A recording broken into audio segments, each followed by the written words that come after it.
1975년도에 뉴욕주의 레이먼드 던 주니어라고 하는 한 어린아이가 태어났습니다.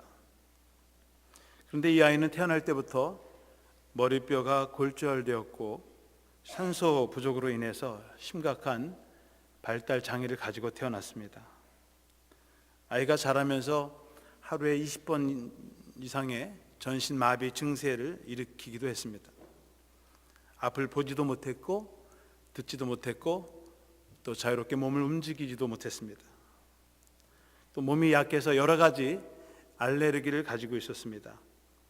음식도 아무것도 먹을 수가 없었고 오직 거버풋이라고 하는 식품회사에서 만드는 밋 베이스드 포뮬라라고 하는 걔네들은 그 음식만을 먹을 수가 있었습니다. 그런데 10년 후인 1985년도에 거버풋 회사에서 이 레이먼드가 먹고 있는 포뮬라 생산을 중단하게 되었습니다. 그 이유는 이 포뮬라가 많이 팔리지 않았기 때문에 그렇습니다. 이 소식을 듣자 레이먼드의 어머니는 전국의 시장에 나와 있는 그 포뮬라를 다 사서 모았습니다. 그 포뮬라가 없으면 아이가 죽기 때문에 이것저것 수소문을 해서 포뮬라를 집에다 잔뜩 사다 놓았습니다. 그리고 그 포뮬라를 먹으면서 아이를 키웠습니다. 그런데 5년이 지났을 때에 그나마 먹고 있던 집에 있는 모든 포뮬라가 다 동이 나고 결국 레이먼드는 굶어 죽게 되는 위기에 처하게 되었습니다. 절망 가운데 있는 이 어머니가 이 거버풋 회사에다 도움을 요청했습니다. 우리 아이는 이 풋이 없으면, 포뮬라가 없으면 죽게 됩니다. 회사에서는 더 이상 우리는 이 물건을 생산할 수 없고 기계도 없으니 할 수 없다고 했습니다. 그런데 종업원들이 그 이야기를 듣고선 옛날 오랜 창고에 두었던 그 장비를 꺼내다가 생산 라인을 만들었습니다. 그 특별한 한 아이를 위해서 자원봉사들이 나와서 그 포뮬라를 만들고 식품의약청의 허가를 받아서 그 포뮬라를 만들기 시작했습니다. 그리고 나서 5년이 흘렀습니다. 1995년 1월 이 거버보이라고 하는 소년이 이제 20살이 되었을 나이에 신체적인 결함으로 인해서 그만 세상을 떠나고 말았습니다. 그는 비록 오래 살지는 못했습니다. 그러나 20년 동안의 그의 삶은 놀라운 사랑의 기적을 통해서 유지된 것입니다.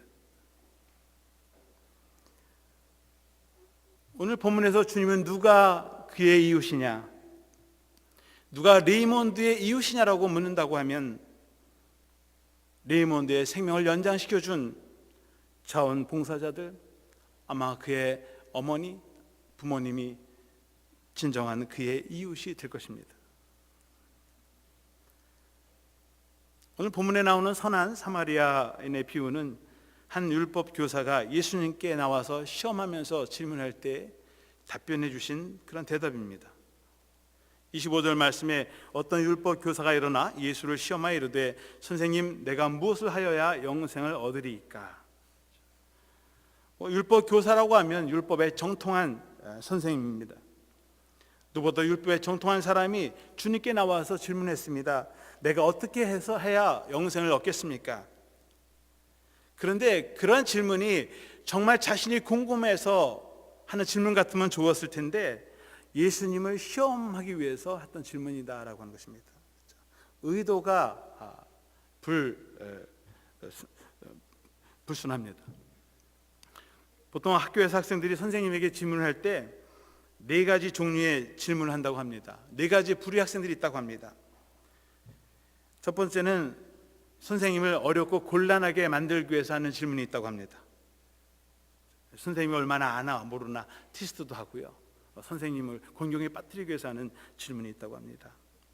두 번째는 자신의 실력을 좀 드러내고 가시하기 위해서 내가 이 정도 안다. 그래서 선생님께 질문하는 학생들이 있다고 합니다. 세 번째는 자기만 관심을 갖고 있는 문제에 대해서 질문하는 사람이 있답니다. 이런 학생들은 대개 수업을 방해하죠. 자기만 관심 있는 질문만 합니다. 네 번째는 모든 사람에게 유익이 되는 질문을 하는 학생들이 있다고 합니다. 여러분, 어떤 학생이 훌륭한 학생입니까? 모든 사람에게 유익이 되는 질문하는 학생이 좋은 학생이고 또 그 수업에 도움이 될 것입니다. 여러분, 저에게 와서 질문하실 때 네 번째 질문하시는 성도님 되시기를 바랍니다. 본문에 나오는 이 율법교사는 네 번째 종류의 사람이 아니고 아마도 첫 번째, 두 번째에 해당하는 그런 질문입니다. 자기도 율법교사인데 학생들을 많이 상대해 봤을 거예요. 그런데 주님께 나와서 하는 질문이 몰라서 하는, 좋은 의도를 가지고 하는 질문이 아니라 어떻게 하면 이 예수님을 실망시키고 망신을 주고, 또 알지 못하면 자기의 지식을 드러내서 자기를 좀 과시해 보려고 하는 그런 의도를 가지고 질문을 하지 않았나 생각합니다. 율법교사가 주님께 와서 어떻게 해야 영생을 얻겠습니까? 라고 질문했을 때 주님은 율법교사의 의도를 아마 알아차린 것 같습니다. 그리고 오히려 율법교사에게 물었습니다. 26절에 예수께서 이르시되 율법에 무엇이라 기록되었으며 내가 어떻게 읽느냐. 네가 율법에서 보았을 때는 율법에는 뭐라고 기록되어 있고 너는 어떻게 읽었느냐, 너는 어떻게 해석했느냐라고 그렇게 묻고 있습니다. 그래서 예수님께서 율법교사에게 물으니까 그래도 자기가 명색이 율법교사고 랍비인데 자기가 알고 있는 대답을 했습니다. 27절에 대답하여 이르시되 내 마음을 다하며 목숨을 다하며 힘을 다하며 뜻을 다하며 주 너의 하나님을 사랑하고 또한 내 이웃을 내 자신과 같이 사랑하라 하였나이다. 율법교사는 자신이 평소에 알고 있는 대로 신명기 6장 5절의 말씀을 가지고 하나님을 사랑하고 이웃을 사랑하는 것, 바로 그것이 아닙니까? 라고 대답했습니다. 주님께서 율법교사의 대답을 듣고 내 말이 옳다, 그리고 칭찬해 주었습니다. 거기서 끝났으면 좋았을 텐데 율법교사가 다시 주님께 질문을 합니다. 29절에 그 사람이 자기를 옳게 보이려고 예수께 여짜오되 그러면 내 이웃이 누구이니까? 그 사람이 자기를 여러 사람 앞에서 의롭고 또 지식이 풍부하고 율법에 대한 박식한 지식이 있는 것을 드러내기 위해서 다시 질문하면서 이번에는 그러면 내 이웃을 사랑한다고 했는데 그 내 이웃은 누구입니까? 누구를 내 이웃으로 삼고 누구를 나의 사랑의 대상으로 삼고 사랑해야 합니까? 라고 물었습니다. 아마도 이런 질문을 할 때는 주님의 삶의 모습을 보면서 질문한 것 같습니다. 주님께서 율법에서는 상종하지도 말아야 될 사람들, 죄인들, 범죄자들, 세리장이들, 또 창기들, 당시 사람들에게 손가락질 받는 사람들과 예수님이 먹고 마시고 나누고 교제를 나누면서 주님을 바라보면서 당신은 사랑하지 말아야 할 그 대상들을 당신의 이웃으로 삼는 것은 아닙니까? 그런 의도를 가지고 사랑의 경계선을 분명히 구어야 한다고 하는 그런 자기만의 대답을 가지고 주님께 질문을 던진 것 같습니다.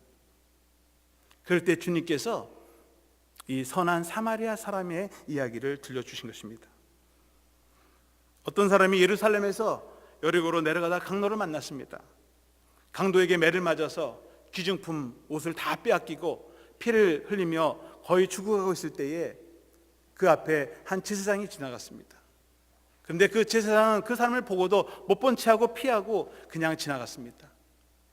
이번에는 레위인이 지나갔습니다. 레위인도 그를 보고 그냥 피해서 도망쳐 달아나고 말았습니다.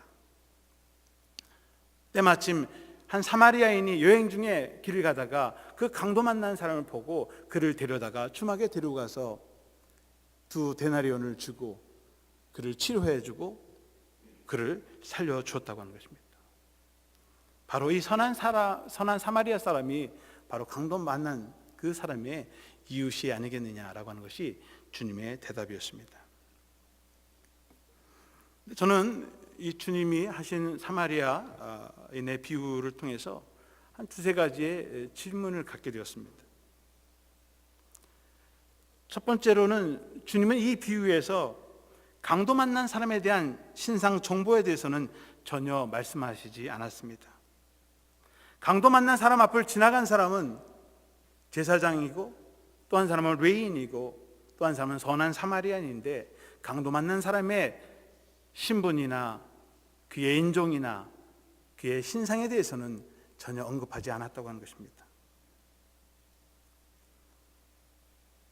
이 비유에서 주님의 관심은 강도 만난 사람이 누구냐, 어떤 사람이냐, 그의 신분이나 인종이나 성별에 관심이 없으셨다는 것입니다. 주님의 관심은 그가 누구냐가 아니라 그는 지금 당장 누군가의 도움이 필요한 사람이다라고 하는데 초점을 두고 있다고 하는 것입니다. 주님은 우리의 사랑의 대상이 우리의 상황이나 조건에 맞아야만 사랑하는 것이 아니라 그 사람이 어떤 사람이든 어떤 신분을 가지고 있든 어떤 사회적 지위와 신분을 가지고 있든 인종이 어떻든 상관없이 그를 사랑해야 한다고 하는 말씀을 전제하고 있습니다. 주님은 그 사람의 사회적 지위 신분을 따지지 않았습니다. 그 사람이 같은 피부인가, 같은 동족인가, 같은 시민권자인가 따지지 않았습니다. 좋은 사람인가, 나쁜 사람인가도 따지지 않았습니다. 그 사람이 다른 사람의 도움을 필요로 한다면 그것만으로도 다른 사람의 사랑을 받을 수 있는 충분한 조건이 된다고 하는 것을 말씀하고 계십니다. 당장 죽어가는 사람에게는 생명을 살리는 응급처치와 치료가 필요합니다. 911 구조대원이나 의사선생님들이 생명을 살리는 일에 환자를 만나면 이 사람이 좋은 사람인가 나쁜 사람인가 따지지 않습니다. 이 사람이 미국 사람인가 미국 시민권자인가 한국 시민권자인가 따지지 않습니다. 그의 피부색도 따지지 않습니다. 일단 생명을 살리고 보는 것입니다. 주님의 사랑은 사랑의 대상에게 어떤 조건이나 어떤 기준을 따지는 그런 사랑이 아니라 무조건적인 사랑이라고 하는 것입니다. 내 마음에 들기 때문에 사랑해야 하고 내 기분이나 감정 때문에 조건 때문에 그것을 따져서 사랑하는 것이 아니라 그와 상관없이 나의 도움이 필요하다면 내 도움을 주는 그런 무조건적인 사랑입니다. 그래서 주님은 모든 사람에게 무조건적으로 나눠주는 무조건적인 사랑입니다. 이 주님의 비유에서 두 번째 갖는 질문은 주님은 사랑을 베풀어 주여할 사람의 사정이나 개인적인 사정이나 형편, 조건을 달지 않으셨다는 것입니다. 주님은 한 제사장과 한 레인을 언급하시면서 그 사람들이 지금 현재 개인적인 속사정에 대해서는 언급하지 않았다고 하는 것입니다. 만일 제사장이 안식일에 제사를 집례하러 내려가던 중에 많은 사람들이 지금 제사를 기다리고 있는데 예배를 진행해야 되는데 과연 그 예배에 늦거나 혹은 예배를 스킵하더라도 강도 만난 사람을 데려다가 주막에 들여서 그를 씻기고 그리고 입히고 그리고 그를 치료하고 그리고 그와 함께 시간을 보내야 할 수 있는가? 만일 제사장이 어느 집에 특별한 일이 있어서 신방을 가야 하는데 지금 신방을 가고 있는데 그래서 강도 만나서 그런 사람을 신방을 늦게 가더라도 혹은 신방을 스킵하더라도 그 사람을 돌보면서 시간을 보낼 수 있는가? 레이는 레이 지파 사람입니다. 레이 지파 사람들은 성전에서 제사장을 도와서 함께 성전 일을 돕는 사람입니다. 만약 이 레이 지파 사람이 성가대원이 얼른 가서 성가대 가서 연습하고 성가대를 서야 되는데 그분이 혹시 성가대장인지도 몰라요. 지휘해야 되는데 성가대원들이 지휘자님 사람들은 기다려서 연습을 해야 되는데 지금 지휘자님이 대장님이 가시다가 길에서 다친 사람이 있습니다. 그를 병원에 데려가서 물론 요즘 같으면 911 전화하면 되죠. 그렇지만 차가 올 때까지는 기다려줘야 되겠죠. 성가 연습을 제껴두고라도 혹은 늦더라도 그 지금 당장 나에게 도움이 필요한 사람을 도와줄 수 있는가?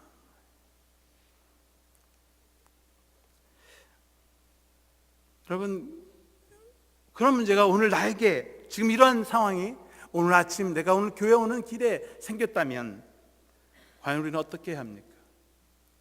제가 오늘 교회 오다가 만약에 오늘 여자분이 교회 차가 빵꾸가 나서 말이죠, 다리를 동동 굴고 있어요. 무더위. 그런 목회자가 제가 예배를 드려야 되는데 차를 멈추고 그 사람 내려서 도와주고 와야 됩니까? 그냥 와야 됩니까? 만일 제가 좀 죄송하지만 예배 좀 늦더라도 내가 그 사람을 도와주고 그리고 늦게 와서 혹은 예배를 늦었다든가 아니면 예배를 드리지 못했다면, 인도하지 못했다면 과연 여기 계신 성도님들은 저에게 어떻게 저를 보시겠습니까? 우리 목사님 완전히 날씨가 덥더니 지금 해야 할 일이 무엇인지 혹시 그렇게 비난하지는 않을 것입니까?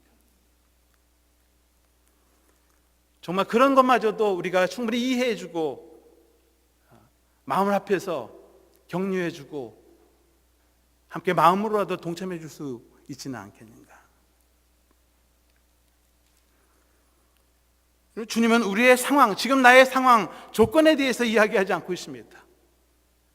제사장이 지금 어떤 상황에 있든지, 레인이 어떤 형편에 있는지 그 상황을 이야기하지 않고 그들은 다 지나가고 도망갔다고 그렇게 말씀하고 있습니다. 그러나 선한 사마리아 사람은 그 사람들 지금 여행 중에 바쁠 텐데 그 길을 멈추고 그 사람을 도와준 데 대해서 주님이 그에게 후한 점수를 주고 있습니다. 죽어가는 생명을 살리는 일보다 더 우선하는 일은 없다는 것입니다. 죽어가는 생명을 살리고 구원하는 일은 우리의 어떠한 형편과 처지, 상황, 조건도 주님께는 해당되지 않는다고 하는 것입니다. 도움을 청하는 손길이 있다면 우리는 그 손을 잡아줘야 한다고 하는 것이 주님이 말씀하시는 사랑인 것입니다. 때로는 우리의 희생, 헌신을 통해서 주위의 비난, 조롱거리가 있어야 할지라도 우리는 기꺼이 용기 있게 손을 내밀어 줘야 하는 것입니다. 세 번째 질문은 주님의 질문과 율법 교사의 질문이 달랐다고 하는 것입니다. 율법 교사의 질문은 누가 내 이웃입니까? 라고 주님께 물었습니다. 누가 나의 이웃입니까? 그런데 주님의 질문은 누가 강도 만난 자의 이웃입니까? 그렇게 율법 교사의 질문을 바꿨습니다. 주님의 관심과 주님의 관점과 율법 교사의 관점이 달랐다고 하는 것입니다. 우리의 관심은 늘 자기 중심적입니다. 엄밀히 말해서 좀 더 말하면 우리는 너무 이기적입니다. 우리는 늘 나의 이웃이 누구입니까? 나를 중심으로부터 관계를 세워갑니다. 그런데 주님은 나의 입장에서 관계를 세울 것이 아니라 강도 만난 자의 입장에서, 다른 사람의 입장에서 관계를 세워가라고 그렇게 말씀하고 있습니다.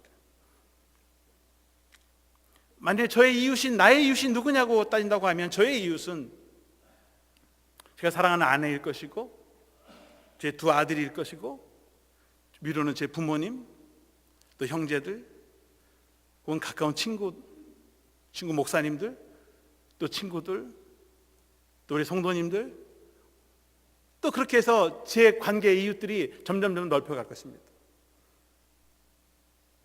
항상 자기 중심에서부터 나의 관계를 세우려고 합니다. 그런데 주님은 우리의 질문을 바꿔주십니다. 너의 이웃이 누구냐가 아니라 길 가다가 강도 만난 사람의 이웃이 누구이냐라고 하는 거예요. 그 사람과 너는 무슨 관계가 있느냐. 그 관계를 나의 관점에서부터, 나의 중심부터 세워가는 것이 아니라 다른 사람, 타자 중심적인 관점에서 그것에서 관계를 시작하라고 하는 것입니다. 주님은 나로부터의 관심, 나로부터의 관계를 세워가는 것이 아니라 나와 전혀 상관이 없는 다른 사람과의 관계를 따져가라는 것입니다.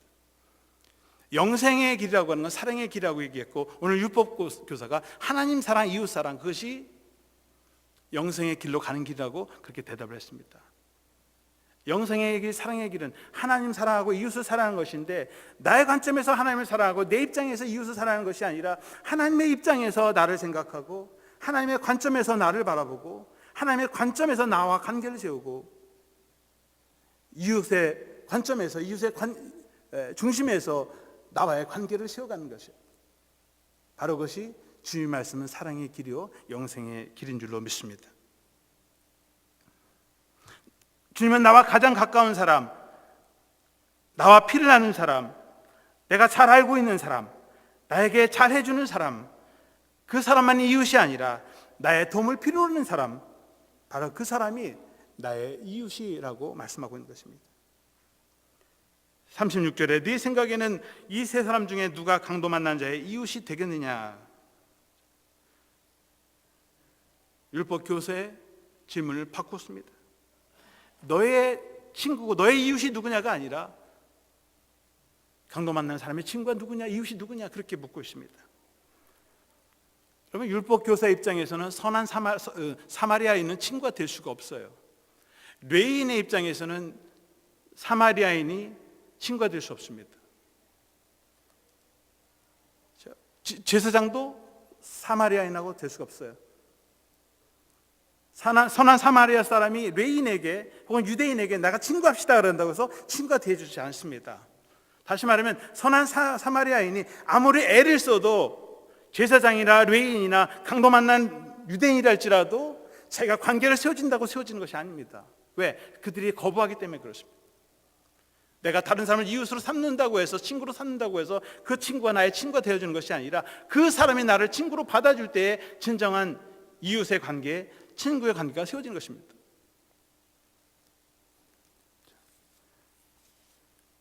내가 아무리 세상에서 성공하고 사회적인 지위와 신분을 가지고 있어도 상대방이 나를 친구로, 이웃으로 받아들이지 않으면 친구 관계, 이웃 관계는 불가능해집니다. 제가 지난 주간에 목회자 수련회를 참석하였다가 끝나고선 워싱턴 근처에 있는 친구 목사님과 연락이 돼서 하루 묵고 가라고 그래서 친구 목사님 댁에서 하루를 묵었습니다. 그리고 우리 조카 딸과 함께 다음날 워싱턴 DC를 방문했습니다. 링컨 기념관이 또 가장 중요한 관광 명소 중에 하나이기 때문에 링컨 기념관에 잠깐 들렸다가 그 앞에 있는 세 개의 참전 용사비가 있습니다. 1차 대전, 2차 대전, 그리고 한국 동란, 특별히 한국 동란 기념비가 거기 세워져 있습니다. 참 신기하죠. 세상에 많은 전쟁들이 있는데 왜 이 워싱턴의 가장 중요한 그곳에 한국 동란을 기념하는 추모비, 또 기념비가 세워져 있을까? 전에도 가봤지만 거길 가보지 못했습니다. 그래서 우리 조카 딸하고 같이 가서 함께 보았습니다. 그런데 그 벽으로 이렇게 기념비가 있고 그 밑에 바닥에 그 추모를 기리는 한 문구가 거의 영어로 써 있습니다. 제가 번역을 해보니까 이렇게 되어 있습니다. 제가 오늘 설교를 위해서 그걸 한 건 아니기 때문에 정확히 영문으로는 알 수 없어요. 근데 제가 지금 기억나는 내용을 우리말로 번역을 해보면, 우리는 알지도 못하고 만나보지도 못한 사람들을 위해 생명을 바친 당신들을 추모합니다. 60년 전 한국이라는 나라를 알고 있는 사람들이 전 세계에 얼마나 되겠습니까? 그런데 거기에 죽은 숫자가 나오는데요, 120만 명의 젊은 사람들이 죽었습니다. 유엔군 숫자만 120만 명. 어마어마한 숫자의 생명들이 우리 한 3년간의 전쟁 동안 무수한 사람들이, 젊은이들이 피를 흘리면서 자기가 알지도 못하고 만나지도 못하고 생전 들어보지 못한 나라에 와서 자신의 피를 흘렸습니다. 저 글을 읽으면서 제 마음이 뭉클해지는 거예요. 나도 지금 나라의 부름을 받고 이름도 알지 못하고 모르는 나라에 가서 내 생명을 바치라고 하면 과연 얼마나 갈까? 아니, 우리 대한민국 저 젊은이들이 지금 남북한이 북한이 쳐들어 전쟁할 때 총 들고 나와 싸우면 몇 사람이 들고 나갈까? 요즘에도 군대 안 가려고 얼마나 많은 젊은 사람들이 그렇게 회피합니까?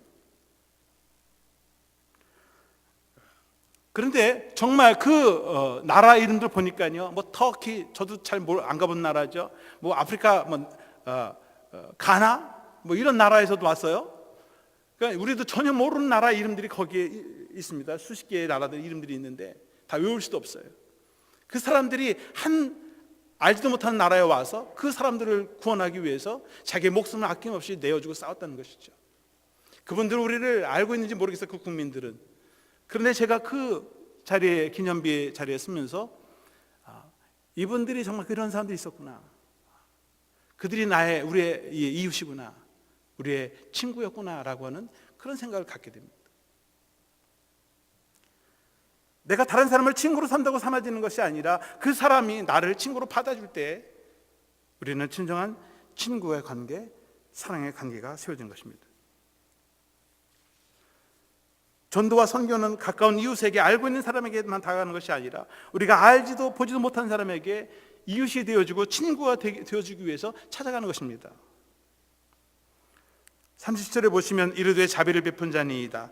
예수께서 이르시되 가서 너도 이와 같이 하라 하시니라. 주님은 율법 교사에게 네가 그렇게 많은 지식을 알고 그렇게 율법을 알면 너도 가서 행하라. 그래야 너도 영생을 얻게 된다고 하는 것입니다. 머리로 지식으로 아는 하나님의 사랑이 아니라 내가 직접 몸으로 손과 발로 나아가서 하나님의 사랑과 자비를 나눠줄 때 영생의 길을 사는 것이고, 영생의 길은 하나님의 사랑과 이웃 사랑이라고 했는데, 내가 하나님과 사랑의 관계를 맺고 내가 이웃과의 관계를 맺는 것보다도 하나님의 입장에서 하나님 편에서 나와 관계를 세우고 이웃의 관점에서 나와의 관계를 세울 때 바로 그것이 사랑의 길이요 영생으로 가는 길인 줄로 믿습니다. 율법을 아는 것이 중요한 것이 아니고 사랑을 머리로 아는 것만이 아니라 누군가 우리의 도움이 필요할 때 내 도움을 나눠줄 때 거기에 진정한 하나님의 나라와 하나님의 사랑이 임한 줄로 믿습니다. 우리의 가까운 이웃과 친구들에게만, 또 아는 사람에게만, 만난 사람들에게만 사랑을 베푸는 교회가 아니라 우리의 자비와 사랑을 필요하는 모든 이들에게 조건 없이 찾아가서 진정한 친구가 되어주고 이웃이 되어주는 교회와 성도가 되시기를 주님의 이름으로 축원합니다. 저희 시간에는 지난 5월 26일부터 6월 2일까지 울란바토르 우리 선교를 갔다 온 우리 권호연 전도사의 선교 보고, 또 우리 울란바토르 목장에서 돕고 계시는 또 오가시 선교사님에 대한 간단한 또 선교지 소식에 대해서 같이 함께 나누도록 그렇게 하겠습니다.